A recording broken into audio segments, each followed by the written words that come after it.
You tweeted at me? Nice to see you. Wow. This is like Starship Troopers. There are so many people here. There are so many women here. It's amazing. It's great to be here, guys. Thank you for having me. So, Mindy, the title of our panel is Feminism 2.0. So I guess my first question to you is, do we have any idea what exactly Feminism 2.0 is? When people ask me if I'm a feminist, the answer is always yes. But I never take my definition of feminism and line it up against other people's feminism, because almost always there'll be so many differences. So here's what it means to me in Feminism 2.0. Equal pay, equal opportunities.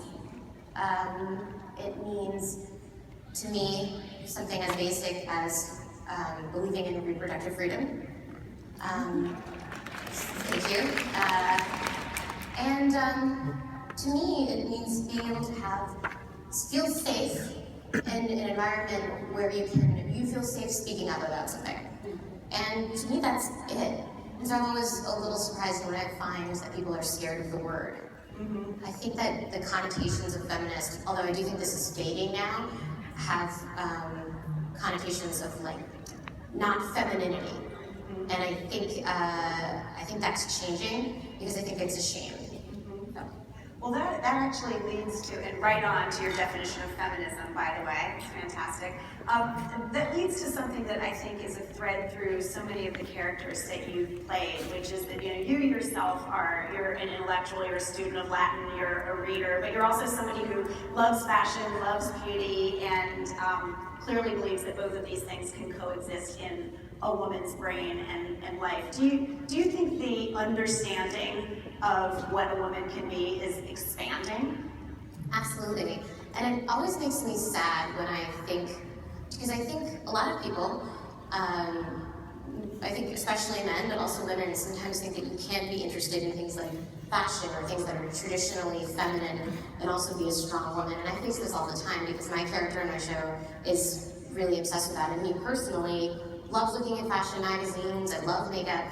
And I think the reason is because there's some suspicion that if you are interested in that, that means you're doing it for a man. That you're doing it for the attention of a man, to catch a man, or for something that would be in any way sort of against women, or you have some weird ulterior motive. And I think that is, at least for me, incorrect. I do it because, I'm like probably some of you, I feel like if anything I dress for other women. And I find it such a great expressive art. I'm wearing a canary yellow dress because I thought this is an environment that would be able to appreciate it. And I wish that we didn't inextricably link being interested in those things and being a strong woman. I am, I think, unabashedly a feminine feminist. And I think that there's a lot of us out there that are worried that it makes us somehow impure. And I would like to say that I disagree with that. So. I want to talk about your own career path, and you have a chapter in your first book, which was called, well, the book is Everyone Hanging Out Without Me. I'm sure you all have read it. If not, get on that. It's amazing. There's a chapter called Failing at Everything in the Greatest City on Earth, which was about your experiences trying to get hired in New York. So can you tell us about a few key early Mindy Kaling failures? Sure, and as just a little side note about failure, there is a part of me too that just wants to appear to this group of thousands of women and just be like, I was always successful. I never had a misstep my whole life. So you think that I was just some wonderkin. But the truth is, I've had so much heartbreak and so much door slamming in my face to get to where I am now. And the experience that I think most encapsulates this, and only now, over 10 years later, can I look back at that, is when I was 24 and I had just written a play in New York City with my best friend. I moved from New York to LA and I wrote a pilot, which is the first episode of a TV series called Mindy and Brenda, that was autobiographical about my friend Brenda and me. And it took place in Brooklyn. The characters were utterly based on us. We had the same names.